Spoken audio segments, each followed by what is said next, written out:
साहब हमारे पास कुछ कमेंट्स में सवालात आए थे, जिसमें से एक सवाल ये था कि रोज़े की फजीलत के बारे में बता दें कि रोज़े की क्या फजीलत है, तो इस पर रोशनी डालें या वज़ाहत फरमा दें इसकी कि रोज़े की क्या फजीलत है। अल्हम्दुलिल्लाहि रब्बिल आलमीन वस्सलातु वस्सलामु अला सय्यिदिल अंबियाइ वल मुरसलीन अम्मा बाद फ़अऊज़ु बिल्लाहि मिनश शैतानिर रजीम बिस्मिल्लाहिर रहमानिर रहीम। सबसे पहले मैं ज़ैद भाई और उनकी पूरी टीम को मुबारकबाद पेश करता हूँ इस ट्रांसमिशन पर, और मैं तहे दिल से मशकूर हूँ आपका और आपकी पूरी टीम का कि जिन्होंने आज के इस प्रोग्राम में मुझे मदऊ किया।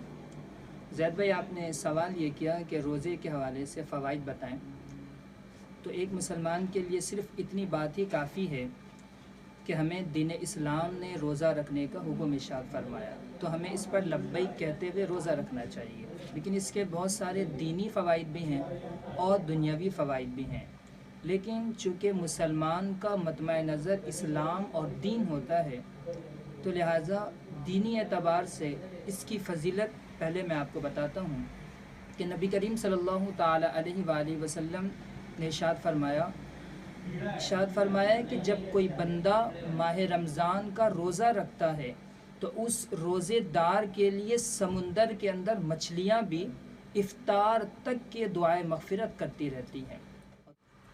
दूसरी रिवायत में नबी करीम सल्लल्लाहु ताला अलैहि वसल्लम ने इरशाद फरमाया कि जब कोई रोज़ादार इंसान अल्लाह की बारगाह में अपने हाथों को बुलंद करके दुआ करता है तो उसकी दुआ पर आसमान के फ़रिश्ते भी आमीन कहते हैं। यह है रोज़ेदार की फ़जीलत। और तीसरी रिवायत नबी करीम सल्लल्लाहु ताला अलैहि वसल्लम ने इरशाद फरमाया कि जब कोई बंदा माह रमज़ान का पहला रोज़ा रखता है तो अल्लाह करीम उसके साबिक़ा तमाम गुनाहों को माफ़ फरमा देता है और उस शख्स के लिए 70,000 फ़रिश्ते सुबह व शाम दुआए मग़फ़िरत करते रहते हैं।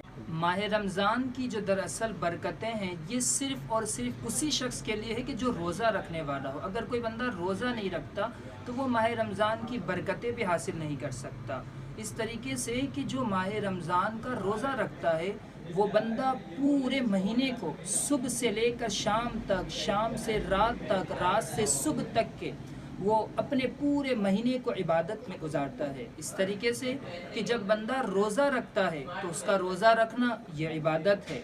फिर जब रोज़ा रखने के बाद बंदा इफ़्तार करता है तो उसका ये इफ़्तार करना ये इबादत है। इफ़्तार के बाद फिर जब नमाज तरावी के इंतज़ार में वो रहता है, ये इंतज़ार करना इबादत है। नमाज तरावी के बाद फिर वो सहरी के इंतज़ार में सो जाता है, ये भी इबादत है। फिर वो उठकर सहरी करता है, सहरी खाना भी इबादत है। फिर वो सहरी के बाद फिर रोज़े की हालत में सो जाता है, इस पर भी उसको सवाब दिया जाता है। तो यकीनन ये तमाम बरकतें उसी शख्स को मिल सकती है जो माह रमज़ान का रोज़ा रखने वाला हो। जो बंदा रोज़ा नहीं रखता तो उसको फिर माह रमज़ान की बरकतें भी हासिल नहीं हो सकती। मौलाए कायनात शेर खुदा करमल्लाहु ताला वजहुल करीम से रिवायत है, नबी करीम सल्लल्लाहु ताला अलैहि वसल्लम ने इरशाद फरमाया कि अल्लाह करीम ने बनी इसराइल के एक नबी की तरफ वही भेजी कि आप लोगों को बता दें कि जब कोई बंदा मेरी रज़ा के खातिर रोज़ा रखता है तो मैं उस शख्स को सेहत भी देता हूँ और इस पर उसको अजर अज़ीम भी दूँगा। आज ज़माना शाहिद है, आज हमारे साइंसदान भी अपनी तहकीक से इस बात को साबित कर चुके हैं कि रोज़ा रखने से इंसान को कितनी ज़्यादा सेहत हासिल होती है। इसकी एक झलक सन 2016 के अंदर जापानी बायोलॉजिस्ट यूशी नोरो, इसको सन 2016 के अंदर नोबेल प्राइज़ के इनाम से नवाजा गया। इसने कहा कि मैंने कैंसर के इलाज को दरियाफ़्त कर लिया है। तो पूछा गया कि किस तरीके से?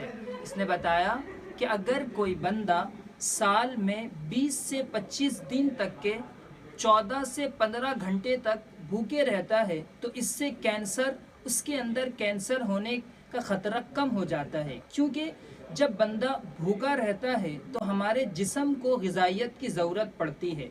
वो जिस्म ग़िज़ाइयत को हासिल करता रहता है, लेकिन जब ग़िज़ा ख़त्म हो जाती है, जिस्म के जो फासिद मादे होते हैं, जिस्म उनको खाना शुरू करता है, जिसकी वजह से कैंसर होने का ख़तरा कम हो जाता है।